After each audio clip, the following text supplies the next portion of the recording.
ये है बार्सिलोना का चमचमाता हुआ पोर्ट। आज मौसम खराब है, बिजली कड़क रही है, कहीं बारिश न आ जाए।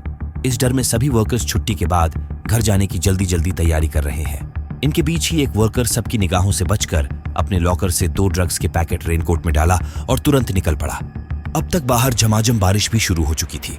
अभी वो शख्स कुछ दूर ही चला होगा कि तभी उसके सामने एक कार आकर रुकी। कार में एक फ्लाको नामक आदमी था, साथ में उसके प्यादे भी थे, जो उस रेनकोट वाले शख्स को जोर जबरदस्ती करके उठा ले गए। ये मंजर वही खड़े खड़े 2 पुलिसकर्मी देख रहे थे, पर उन्होंने कुछ एक्शन नहीं लिया। कुछ देर बाद फ्लाको के बॉस आए। उनका नाम था ह्वाकिन मंचाडो।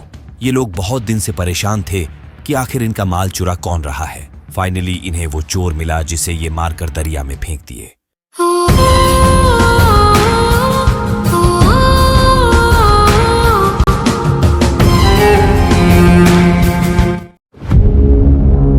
दूसरी तरफ समंदर के बीचों बीच हमें एक विशाल टैम्पिको नामी कंटेनर शिप को दिखाया जाता है, जो माल लेकर मैक्सिको से बार्सिलोना पोर्ट जा रहा था। तभी कैप्टन को रडार पर एक अनजान बॉट दिखा, जो बड़ी रफ्तार से इनके शिप की ओर ही चला आ रहा था। उस छोटे से बोट पर तकरीबन 15-20 हथियारबंद समुद्री लुटेरे टैम्पिको शिप को लूटने के लिए अपने अपने हथियार वगैरह तैयार कर रहे थे। वही टैम्पिको में बड़े मजे से ट्रूथ और डेयर का गेम चल रहा था। लुसिया और उसके पंटरों को इस बात का अंदाजा भी नहीं था कि वो कितने बड़े मुसीबत में फंसने वाले हैं। खतरे की घंटी जैसे ही बजी, ये अपने अपने हथियार उठाकर सतर्क हो गए। लुटेरे अपने साथ एक लंबी सीढ़ी लाए थे, जिसे शिप के रेलिंग में फंसाकर ऊपर चढ़ गए।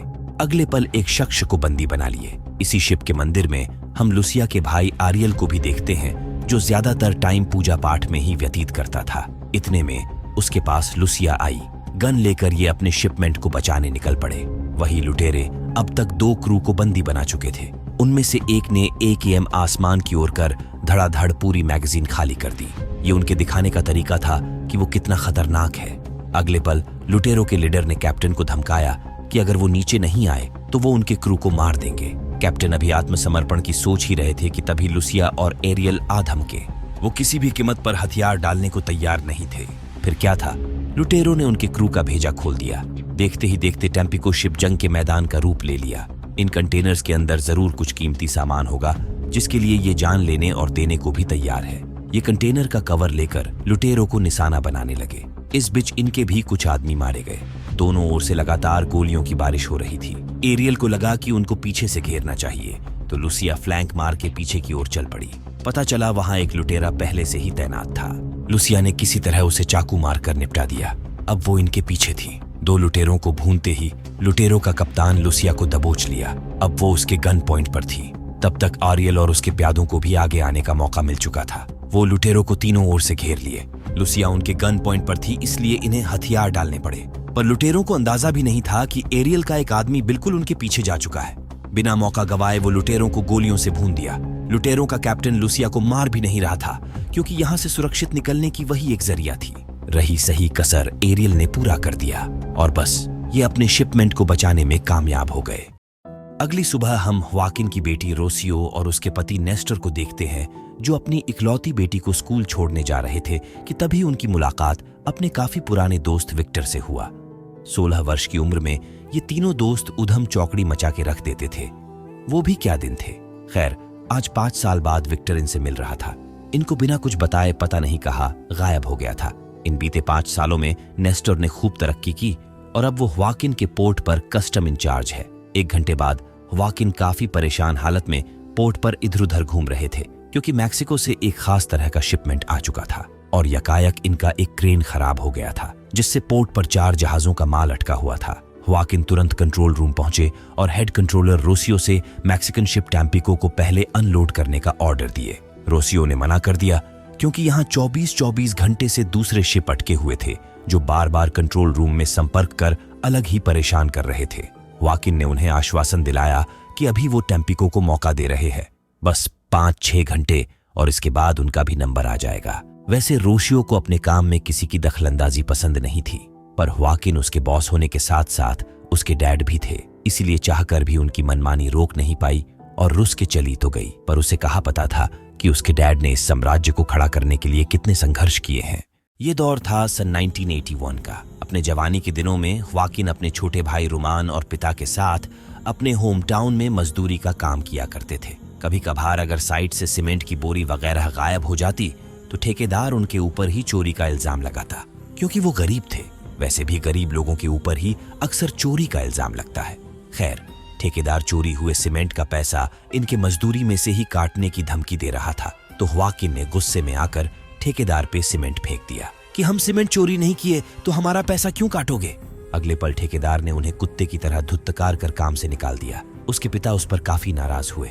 आज उसके गुस्से की वजह से काम छूट गया, अब घर का खर्च कैसे चलेगा। जाते जाते ख्वाकिन अपने पिता से कहता गया, देख लेना, एक दिन इतना पैसा छापेंगे कि पूरी दुनिया देखेगी। इस बात को 40 साल गुजर चुके। ख्वाकिन के कहे मुताबिक मैक्सिकन शिप टैम्पिको को अनलोड करने की प्रक्रिया शुरू कर दी गई। इन कंटेनर्स के ढेर में एक शार्श मेल वाला कंटेनर था जिसमें रशियन डॉल के फोम में ड्रग्स थे। तकरीबन शाम के 7 बजे ख्वाकिन मंचार्डो का बेटा रिकार्डो अपना ट्रक लेकर आया। इससे पहले कि विक्टर शार्श मेल को ट्रक पर लोड करता पुलिस आ धमकी। ख्वाकिन का भाई रुमान, उनका दाहिना हाथ फ्लाको, रिकार्डो, लुसिया, एरियल, यहां तक कि ख्वाकिन के चेहरे पर भी हवाइयां उड़ने लगीं कि ऐन वक्त पर पुलिस कहां से टपक पड़ी। किसी तरह विक्टर क्रेन को एक झटका दिया और बोल पड़ा कि क्रेन अटक गई है, शायद कंट्रोल सिस्टम काम नहीं कर रहा। वही पुलिस वाले हट करके बैठ गए कि कुछ भी हो जाए इस कंटेनर को चेक किए बगैर नहीं जाएंगे। इतने में इनका कस्टम इंचार्ज नेस्टोर भी भागा भागा आया। तब तक ख्वाकिन इंस्पेक्टर मिकी को फोन लगाकर लताड़ना शुरू कर चुके थे। किस बात के पैसे खिलाता हूं तुझे, मेरे पोर्ट से अभी अभी नामुरादों को बाहर करो। मिकी गाड़ी भगाता हुआ पोर्ट पहुंचा और उन दोनों सिपाहियों को सेक्टर 3 में किसी दूसरे मसले को सुलझाने के लिए भेज दिया। पुलिस वालों के जाते ही शार्श मेल को ट्रक पर लोड कर रिकार्डो ट्रक लेकर निकल गया। यहाँ से कहानी एक बार फिर फ्लैशबैक में जाती है। काम से निकाले जाने के बाद ख्वाकिन भाई रुमान को लेकर काम की तलाश में बार्सिलोना पोर्ट पर चला आया। उस समय एक सालाजार नामी शख्स की इस पोर्ट पर हुकूमत चलती थी। बार टेंडर से जानकारी लेकर ये दोनों भाई सालाजार से काम मांगने पहुंचे, लेकिन उसके पास आदमी पर्याप्त थे, इसलिए उन्हें काम नहीं मिला। अब रात को सालाजार के वर्कर काम करके घर लौट रहे थे कि तभी 2 नकाबपोशों ने उन पर हमला कर दिया। अगले दिन अपने आप वैकेंसी खाली हो गई। इस तरह उन्हें यह काम मिला।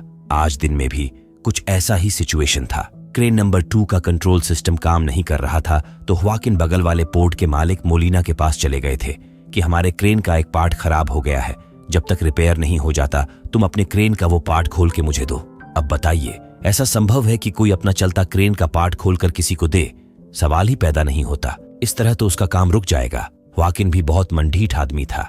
वो मोलिना को एक वीडियो दिखाया जिसमें मोलिना किसी लड़के के साथ आपत्तिजनक स्थिति में था। ये वीडियो सीधे तुम्हारी पत्नी के पास जाएगा। फिर क्या था, उसे ख्वाकिन की बात माननी पड़ी। कुल मिलाकर इस शो के क्रिएटर हमें यही दिखाना चाहते हैं कि उंगली सीधा करना पड़े या टेढ़ा, ख्वाकिन किसी भी सूरत में अपना काम निकलवा ही लेता है। इधर रिकार्डो शार्श मेल का कंटेनर लेकर अपने वेयर हाउस पहुंच चुका था। लुसिया और उसका भाई आरियल भी वहां पर आए, जिसके बाद रुमान ने एक पेटी खोला। फिर फ्लाको शार्श मेल से पन्नी हटाकर ड्रग्स के जांच की प्रक्रिया शुरू किया। इनका माल 1 नंबर था और इस तरह की 49 पेटियां और कंटेनर के अंदर पड़ी थीं। आगे की प्रक्रिया कल से शुरू होगी, ये बताकर ख्वाकिन ने लुसिया और एरियल को चलता किया। फिर अपने दामाद नेस्टोर को मोलिना के पास भेजे कि मेरे लिए थोड़ा उसे मना लेना। इतने में रिकार्डो भागता हुआ आया। पापा, थोड़े पैसे चाहिए, किसी कंपनी को देने हैं, वो लोग बहुत खतरनाक है। वैसे रिकार्डो मंचार्डोस फैमिली का खोटा सिक्का था। जुए की लत ने उसे इस कदर बिगाड़ रखा था कि कर्जा वसूली वाले हमेशा उसके जान के पीछे पड़े रहते थे। पहले भी ख्वाकिन ने उसे कई दफा इस दलदल से बाहर निकाला था, लेकिन इस बार नहीं। उसे अपने गंदे हाथ अब खुद ही साफ करने होंगे, ये बताकर वो भी निकल लिए। रिकार्डो बड़ी दुविधा में फंस चुका था कि अब पैसों का जुगाड़ कैसे होगा। कुछ देर बाद रुमान एक प्रोस्टिट्यूट के पास पहुंचा। उसका नाम था क्रिस्टीना। रुमान उसे दिलो जान से चाहता था और जब भी आता एक ही रिक्वेस्ट करता कि ये काम छोड़ दो, हम कहीं और चलकर शादी कर लेंगे। पर वो ये काम अपनी मर्जी से चुनी थी और इसी में ही खुश थी।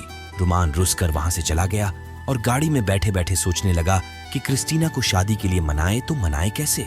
इतने में वहां ख्वाकिन की गाड़ी आई। फिर ख्वाकिन भी गाड़ी से उतरकर क्रिस्टीना के पास गया। अपने भाई को क्रिस्टीना के साथ देख उसकी सुलग गई। वो मुंह भिजकर वहां से फौरन निकल गया। इधर नेस्टोर एक फाइट क्लब में मोलिना से मिलने पहुंचा और आज के वाकये के लिए ख्वाकिन की तरफ से माफी मांगा। वैसे मोलिना मान तो गया, पर साथ में हिदायत भी दिया कि आजकल ह्वाकिन बहुत उड़ रहा है, अगर ऐसा ही चलता रहा तो किसी दिन कोई उसका पर काट देगा। हुआ ठीक वैसा ही। क्रिस्टीना के बिल्डिंग से निकलते ही ह्वाकिन के पास एक मैसेज आया, जिसे पढ़कर वो पोर्ट पर वापस गया। एक दफा फिर मैसेज को देखे और गाड़ी से बाहर निकला। ऐसा प्रतीत हो रहा था मानो उन्हें यहाँ किसी ने बुलाया हो। चारों तरफ नजर दौड़ाए मगर हर तरफ सन्नाटा पसरा था। तभी एक कंटेनर के पीछे एक शख्स की परछाई दिखी, जिसे वो फॉलो करने लगे। जब कोई नहीं मिला तो जिस शख्स ने उन्हें यहाँ बुलाया था उस पर कॉल किए। रात के सन्नाटे में उस अनजान शख्स का मोबाइल रिंग बड़े आराम से सुनाई दे रहा था, यानी वो यही आसपास ही था। अचानक एक क्रेन कंटेनर को लिफ्ट किया और ह्वाकिन की तरफ तेजी से बढ़ने लगा। ह्वाकिन जान बचाकर भागे, लेकिन शरीर भारी था, निकल नहीं पाए। उस अनजान आदमी ने लोहे के बीम से भरा कंटेनर गिरा दिया, जिसके चपेट में वो आ गए। आखिर कौन था ये आदमी जो ह्वाकिन को मारना चाहता था? कहीं ये उसका भाई रुमान तो नहीं था जो क्रिस्टीना के चलते उसे मार डाला? या फिर पैसे न मिलने पर रिकार्डो ने ये सब किया? या फिर मोलिना ने अपने आपत्तिजनक वीडियो ह्वाकिन किसी को दिखा न दे इस डर में मरवा दिया? खैर, इसके पीछे जो भी हो, सुबह पोर्ट पर वर्कर्स ने ह्वाकिन को इस हाल में देखा तो फ्लैको को फोन किए। सब बातें कर रहे थे कि शायद ये कंटेनर एक्सीडेंटली इनके ऊपर गिर गया होगा। तुरंत एम्बुलेंस आई। पता चला ह्वाकिन की नब्ज अभी चल रही है। ये जान तो विक्टर की भौहें चौड़ी हो गई, मानो ये कांड उसी ने किया हो। उधर नेस्टर और रोसियो अपनी बेटी के साथ नाश्ता वगैरह करके ड्यूटी पर निकलने के लिए बेबी सिटर जूलिया के आने का इंतजार कर ही रहे थे कि तभी बाहर वो अपने भाई के साथ दिखी, जो बातें कर रहे थे कि हम दोनों ने यहाँ तक पहुँचने के लिए काफी पापड़ बेले हैं, बस ध्यान रखना कुछ गड़बड़ मत कर देना। जैसे ही जूलिया इनकी बेटी की देखरेख करने आई, तभी ह्वाकिन के बारे में पता चला। वो फौरन हॉस्पिटल पहुंचे। ह्वाकिन को इमरजेंसी सर्जरी के लिए ले जाया जा रहा था। डॉक्टर ने बताया कि ये ऑपरेशन घंटों तक चलने वाली है, उसके बाद ही वो कुछ नतीजे पर पहुंचेंगे। नेस्टर ने रुमान को फोन किया तो वो भी भागता हुआ वहां पहुंचा। दूसरी ओर रिकार्डो जुआ खेल रहा था कि तभी वसूली वालों ने उसे घेर लिया। जत्री नामी बंदे से उसने पैसे उधार लिए थे और बार बार उनसे छिपता फिर रहा था। इस बार वो उनके हत्थे चढ़ गया। फिर क्या था, वो मार मार के उसका बुखार छुड़ा दिए। जत्री ने उसे पैसे लौटाने के लिए सिर्फ 24 घंटे का वक्त दिया और उसे वहीं छोड़कर निकल लिए। इतने में रिकार्डो को भी अपने पापा के बारे में पता चला। अपने छोटे भाई को इस हालत में देख रोसियो तो घबरा गई, जिसके बाद उसने सारा मसला उसे समझाया और ये भी कि अगर 24 घंटे में उसने पैसे नहीं लौटाए तो वो उसे मार डालेंगे। इधर घटनास्थल पर फोरेंसिक वाले सबूत कलेक्ट करना स्टार्ट कर चुके थे, जिसे नूरिया बड़ी गौर से देख रही थी। वो यही ह्वाकिन के पोर्ट पे लिखा पढ़ी का काम करती है, कौन कंटेनर किस कंपनी का किस ट्रक पर लोड करवाना है वगैरह वगैरह। पर जिस बारीकी से वो सबूतों को देख रही थी, उससे तो यही मालूम पड़ रहा था कि कहीं ह्वाकिन को उसने ही तो नहीं मारा। इधर विक्टर और फ्लैको घटनास्थल के आसपास लगे कैमरा फुटेज को चेक किए तो पता चला कि किसी ने जानबूझकर ह्वाकिन को मारने की कोशिश की है। फिर सबने मिलकर मीटिंग किया कि उस गद्दार को कैसे पकड़ा जाए। ऊपर से आज शाम को शार्श मेल की डिलीवरी भी करनी थी। रुमान ने मैक्सिकन से डिलीवरी डेट को टालने की बात की तो वो मुकर गए, क्योंकि वो अपने देश से सेब लेकर थोड़ी ना आए थे। डिलीवरी डेट टालने का मतलब उनके पकड़े जाने का रिस्क और बढ़ जाएगा। तो सबने यही तय किया कि डिलीवरी तय टाइम पर ही होगा। इसके बाद सब अपना अपना काम बांट लिए। इस बार फ्लैको अपनी जगह विक्टर को भेजने की बात किया, क्योंकि ह्वाकिन के जान को अभी भी खतरा था, उसे उसकी निगरानी करनी थी। वही उसे विक्टर पर पूरा भरोसा था कि वो इस काम में भी निखर के आएगा। वैसे विक्टर फ्लैको को जेल में मिला था, जेल में ही उनकी दोस्ती हुई थी। जेल से बाहर आने के बाद फ्लैको ने ही ह्वाकिन से सिफारिश कर उसे अपने गिरोह में शामिल करवाया था। सब कुछ तय करने के बाद फ्लैको हॉस्पिटल पहुंचा, जहां पर पता चला कि ह्वाकिन का ऑपरेशन सक्सेसफुल रहा। लेकिन एक दिक्कत थी, वो कोमा में चले गए थे। डॉक्टर ने बताया कि उनको रिकवर होने में अच्छा खासा टाइम लगेगा। इधर विक्टर एक अंडरकवर लेडी ऑफिसर नैना से मिला और सारा हाल बताया, और ये भी कि किसी ने ह्वाकिन को जान से मारने की कोशिश की। असल में विक्टर अंडरकवर कॉप था। ये पिछले 2 साल से ह्वाकिन मंचार्डो के बार्सिलोना पोर्ट पर चल रहे ड्रग्स रैकेट को पकड़ने में जुटे थे। इसी मिशन के तहत विक्टर ने फ्लैको को धुर्त बनाकर जेल में दोस्ती की और उसके जरिए ह्वाकिन के गिरोह में शामिल हुआ। आज ह्वाकिन के 30 साल के साम्राज्य को धूल में मिलाने का इनके पास सुनहरा मौका था। शाम को मंचार्डोस का गिरोह शार्श मेल लेकर निकल पड़ा। एक कार में इंस्पेक्टर मिकी, नेस्टर और विक्टर बैठे थे। उसकी बातों से जैसे ही पता चला कि डील कबीच कंपनी में होने वाली है, वैसे ही विक्टर ने अपने बॉस नैना को मैसेज किया नैना के भेजे गए लोकेशन के तहत स्पेशल टास्क फोर्स की 2 गाड़ियां कबिच के लिए रवाना हुई। मिशन ये था कि जब तक ड्रग्स न दिखे ऑपरेशन शुरू नहीं करना है। इधर कबिच कंपनी में फ्रांसिस नामी बंदा आ चुका था। ये वही है जिसने मैक्सिकन से ड्रग्स ऑर्डर किया है। अगले पल मैक्सिकन्स भी आ गए। लुसिया ने पैसों के अरेंजमेंट के बारे में पूछा। फ्रांसिस का एक आदमी मोरोस इस डील के 40 मिलियन यूरोस ब्लैक मनी पहले ही बैंक वालों से 7% की कमीशन देकर वाइट करवा चुका था। वो पैसे इस छोटे से डिवाइस में थे। इतने में मंचाडोस भी आ गए। सब एक दूसरे से हाय हेलो किए, फिर माल को जांचने की प्रक्रिया शुरू की गई। ठीक इनके पीछे स्पेशल टास्क फोर्स के जवान भी अंदर दाखिल हो चुके थे। इतने में जैसे ही एरियल ने बॉक्स ओपन किया, सबके होश उड़ गए। किसी ने शार्श मेल को बदल दिया था। माल एक्सचेंज होने तक सारी जिम्मेदारी मंचाडोस की ही थी, जिसके लिए वो डील का 30% रखते हैं ताकि इस तरह की गड़बड़ी न हो। ये कहते हुए लुसिया और एरियल ने उन पर गन पॉइंट कर लिया। फ्रांसिस को भी रोमान पर शक होने लगा था, क्योंकि जब तक वाकिन सीन में था सब कुछ बढ़िया से हो जाता था। अगले पल रोमान ने भी उन पर गन पॉइंट कर लिया। तुम मुझ पर शक कर रहे हो, यहीं पर सबकी कब्र खोद दूंगा। सबकी बंदूकें एक दूसरे पर तन चुकी थीं। इससे पहले कि खून खराबा हो, रिकार्डो की नजर कंटेनर पर पड़ी। जिस कंटेनर को इन्होंने टेम्पिको से उतारा था उस पर गोलियों के निशान थे। एरियल ने भी हाँ में हाँ मिलाया। उनके कंटेनर पर गोलियां चली थीं, यानी किसी ने इनके घर में घुसकर कंटेनर बदल दिया। उसी ने वाकिन को भी मारने की कोशिश की होगी। अब या तो वो कंटेनर ढूंढ के लाए या फिर ड्रग्स के 40 मिलियन यूरोस मैनचार्डोस को भरने होंगे। मिशन फेल होते ही स्पेशल टास्क फोर्स दबे पाव निकलने ही वाले थे कि इतने में एरियल की नजर उन पर पड़ गई। तुरंत चिल्ला उठा, पुलिस है वहां, मारो उन नामुरादों को, कोई बच के जाने ना पाए। फिर क्या था, गोलियों की गड़गड़ाहट से पूरा वेयर हाउस दहल उठा। सबके सब कवर पकड़ लिए। इस गोलीबारी में दोनों तरफ से लोग मर रहे थे। कुछ देर में ही नतीजे भी सामने आने लगे। ये स्पेशल टास्क फोर्स के जवानों पर हावी हो चुके थे। उनके पास भागने के अलावा दूसरा कोई चारा नहीं बचा था। अगले पल आंसू गैस छोड़ भागने लगे।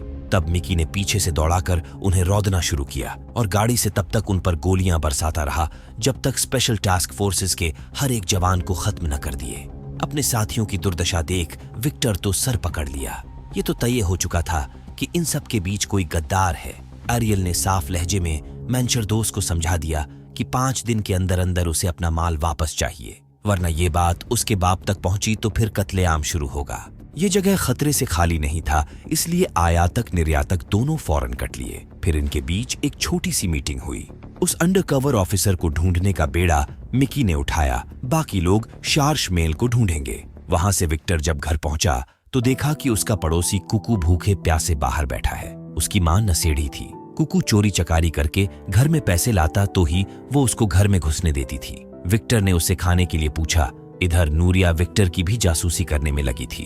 अगली सुबह रिकार्डो पोर्ट पहुंचा तो देखा कि उसका ट्रक जगह से गायब था। वहां मौजूद वर्कर्स को भी ट्रक के बारे में नहीं पता था। इतने में यात्री के लोग कार भगाते हुए पोर्ट पर आए और दूर से ही धमकी देकर चले गए। रिकार्डो को लगा कि शायद यात्री ने ही उसका ट्रक उठवा लिया होगा। अगले पल वो पैसे मांगने के वास्ते अपनी बहन रोसियो के पास पहुंचा। अभी पिछले महीने ही रोसियो ने उसका कर्जा भरा था और तब रिकार्डो ने उससे वादा किया था कि अब से वो जुआ नहीं खेलेगा। बहन के सामने गिड़गिड़ाने लगा, बहुत खतरनाक लोग हैं, काट के दरिया में फेंक देंगे। तो रोसियो पिघल गई। इधर फ्रांसिस को खबर लग चुका था कि शार्श मेल ऑलरेडी मार्केट में बिकना शुरू हो चुका है, तो जानकारी देने रोमान के पास पहुंचा। खबर लगी थी कि रवाल में एक पिनाटा नाम का drug dealer high quality drugs बेच रहा है, पर ताज्जुब की बात यह है कि उसके पास बहुत दिनों से कोई माल नहीं बचा था। ये बताकर फ्रांसिस अपने रास्ते निकल लिया। नेस्टोर, विक्टर और मिकी को पोर्ट के हर एक कंटेनर को चेक करने को बोल। रोमान को लेकर पिनाटा को ढूंढने निकल पड़ा। पिनाटा के आदमी से जानकारी उगलवाने के बाद ये उसके अड्डे का पता उगलवा लिए। इधर विक्टर पुलिस स्टेशन पहुंच चुका था ताकि मिकी को बता सके कि उन्हें खोजी कुत्तों को लेकर पोर्ट का कोना कोना छानने का ऑर्डर मिला है। इतने में नूरिया भी वहां पर आई। आजकल पुलिस स्टेशन में उसका आना जाना काफी बढ़ गया था, तो एक टॉमस नामी सिपाही ने अपने साथी को बताया कि वो उसके प्यार में बावली हो चुकी है, इसीलिए उसके चक्कर काटती फिरती है। इतने में मिकी आया और ये खोजी कुत्ते को लेकर पोर्ट पर पहुंच गए। फिर सर्च ऑपरेशन शुरू किए। इधर नूरिया थॉमस को धुर्त बनाना शुरू कर चुकी थी। उसे थॉमस के साथ इंस्पेक्टर मिकी के टेबल पर साथ में टाइम बिताना था, ये बताकर वो उसे अंदर ले गई। वहां से निकलते वक्त उसने अपनी जैकेट जानबूझकर अंदर ही छोड़ दिया और फिर उसी बहाने अंदर जाकर ह्वाकिन के मोबाइल का जो मदरबोर्ड था वो निकाल आई। वैसे उस एक्सीडेंट में ह्वाकिन के मोबाइल के चिथड़े उड़ गए थे। मिकी ने सबको बताया भी था कि ह्वाकिन के मोबाइल का डाटा रिकवर नहीं हो पाया। फिर क्यों नूरिया इसके पीछे पड़ी थी? खैर जो भी हो, उधर नेस्टर और रुमान पिनाटा के ठिकाने तक पहुंच चुके थे। दोनों हाथ में गन लिए और दबे पाव आगे बढ़ने लगे। एक पहरेदार गन लेकर बड़ी सहूलियत से पहरा दे रहा था। उससे छिप-छिपाकर ये लेबोरेटरी पहुंचे, जहां पर ड्रग्स को उसके असल फॉर्म में तैयार किया जा रहा था। जैसे ही मौका मिला, ये खोज जारी किए। पता चला शार्शमेल की एक पेटी यहीं पर थी, यानी ये इनका ही माल था। चाहे जो भी हो जाए, इन्हें अपना माल किसी भी सूरत में ढूंढना था। तो ये अलग अलग होकर बाकी के 49 पेटियों को ढूंढने लगे। आगे रुमान ने जो देखा, उसे देखते ही उसे सारा खेल समझ आ गया। सामने उसके भतीजे रिकार्डो का ट्रक पड़ा था, यानी उसी ने माल चुराया होगा। इतने में उन्हें इनकी भनक लग गई। देखते ही देखते दोनों तरफ से अंधाधुंध फायरिंग शुरू हो गया। नेस्टर और रुमान ने मिलकर उनका सफाया कर दिया, पर इन्हें शार्शमेल वाला कंटेनर कहीं नहीं मिला। अगली सुबह ये रिकार्डो की करतूत रोसियो को बताएं, और ये भी कि शायद वाकिन की हालत का जिम्मेदार भी वही है। अपनी जुए की लत में वो सबको डुबो ले जाएगा। लेकिन रोसियो ये मानने को तैयार नहीं थी। एक ट्रक के मिलने से रिकार्डो गुनहगार साबित नहीं होता। यहीं पर रोसियो की लड़की की जो बेबी सिटर थी जूलिया, वो उनकी बातें कान खड़े करके सुन रही थी। और ये स्टार्टिंग से ही सीन में है। इनके हर मोमेंट हर एक बात को गौर करती है। ये मामला रुमान फ्रांसिस को बताने के लिए निकल ही रहा था कि तभी रोसियो गिड़गिड़ाने लगी, क्योंकि जैसे ही पता चलेगा कि शार्शमेल रिकार्डो ने चुराया है तो वो उसे तुरंत मार देंगे। लेकिन रुमान नहीं माना और पहुंच गया फ्रांसिस के पास, और जो हाल था उसे बयां किया। उसने एक पेटी ड्रग्स के मिलने की जिक्र की, पर रिकार्डो और उसके ट्रक के बारे में जिक्र नहीं किया। वही फ्रांसिस को ड्रग्स के साथ साथ उस गद्दार का भी नाम चाहिए था, क्योंकि एक लालची आदमी इनके पूरे सिस्टम को खोखला कर सकता है। इसीलिए ये गद्दारों को किसी भी सूरत में जिंदा नहीं छोड़ते, जिसका एग्जाम्पल हमें शुरू में ही दिखाया गया था। यहाँ रुमान ने रिकार्डो का नाम न लेकर फिलहाल के लिए तो उसे बचा लिया, पर आगे न जाने क्या होगा। इधर रोसियो पैसे लेकर रिकार्डो से मिली और पूछने लगी, क्या तुमने शार्शमेल चुराया है? अंकल रुमान को तुम्हारा ट्रक उस जगह पर मिला जहां पर हमारे शिपमेंट में से ड्रग्स निकालकर बनाया जा रहा था, पर रिकार्डो का ट्रक तो पोर्ट पर से चोरी हो गया था। बदनामी के डर से कि नालायक रिकार्डो ने अपना ट्रक भी गवा दिया, उसने ये बात किसी को नहीं बताई। अब समझ आया कि अंकल रुमान उसे क्यों फंसा रहे हैं। उसी ने ड्रग्स चुराया और उसे फंसा दिया। पापा पर हमला उसी ने कराया होगा। तुम जानती नहीं हो, वो अपनी माशूका के पीछे कुछ भी कर सकता है। उसने पापा और मुझे तो रास्ते से हटा दिया। अगला नंबर तुम्हारा होगा। ये सचेत करके रिकार्डो पैसे उठाया और सीधे जाटरी के पास पहुंचा। पैसे पूरे नहीं थे, इसलिए वो उसके हाथ मरोड़ने लगे। तब रिकार्डो ने उन्हें लाख टके की बात बताई।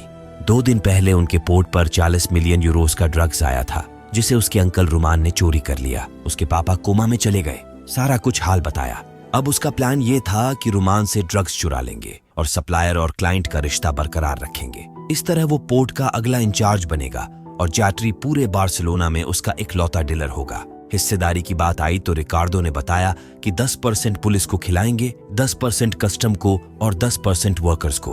बाकी 70% में से हम दोनों का 50-50।